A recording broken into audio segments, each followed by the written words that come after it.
سلامونه مرګرو یو نصیحت درته نن کوم د خپلو مشرانو او د هر مشر عزت کوئ دا ډېر. سلام علیکم بچې.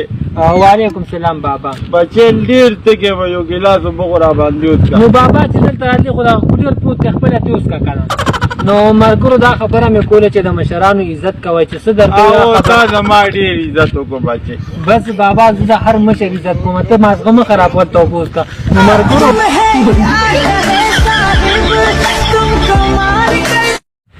السلام علیکم مرګرو. امید کوم چې روغ جوړ او خوشحاله به یې او بریالي به یې ټوکالي به یې ښه زندګي به مو تېرېږي که بار یې که دننه یې که کور یې که استاد ما نه تپوس نه کړي. صبر وکړه ډېر چکې اچولې. تاسو څنګه یې استاد جي دې 20 نه چې 18 وباسې که نه نو څه پاتې کېږي؟ دا 20 دی. دماغ دې کار کوي او که نه کوي؟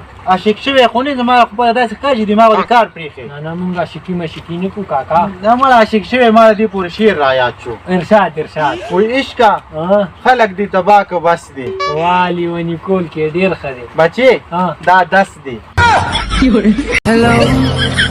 السلام علیکم مرګرو. په ملک کې د تعلیم ډیر زیات کمی دی. بیا د ښځو تعلیم خو ډیر زیات کم دی او په دې کلي کې خو د ښځو تعلیم بیخي شته نه. نو راځئ دلته مرګونه یو دوه تپوسونه کوم. السلام علیکم میډیا والا. وعلیکم السلام میډیا والا. دا راته ووایه مرګري چې دې کلي کې د ښځو تعلیم ډیر زیات کمی دی. دې باره کې ته څه وایې؟ یاره جي بس ښځو له خو تعلیم نه دی پکار پوه شو. نو څه کوي په تعلیم باندې ښځې ښه ته ماته ده ووایه. نه خبره خو صحیح ده خو ولې نه دی پکار وجه؟ نو ته زما په خبره پوه نه شوې که نه.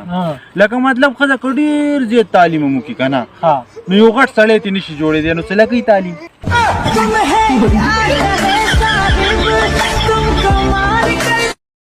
یاره چې نن به څنګه ویډیو جوړوم بس چوپ یې شور مو شور شعر مې ولیکلو شعر مینهوالو دپاره.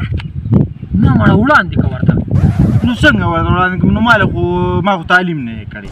نو بیا دا شعر څنګه ولیکلو؟ نو دا خو مې کرښې مرخې والې ته وګوره سم شعر دی. مړه ورک شه دا خو سپی جوړ کړي. زلمې داسې څاروي اخیستې داسې که نه وړه. السلام علیکم. وعلیکم السلام. یار اختر ته خو لږې ورځې څه دې اخیستې وو که نه؟ مړه پرېږده بس دې ځل بجټ لږ کم و که نه نو بس دې ځل مې یو چرګ راوسته قربانۍ ته. نو په چرګ باندې خو قرباني نه کېږي. نه مړه ماړه یې ووایي چې سر ټوپۍ که نه مسلامتونه ډېر نو ولې چرګه به راولم.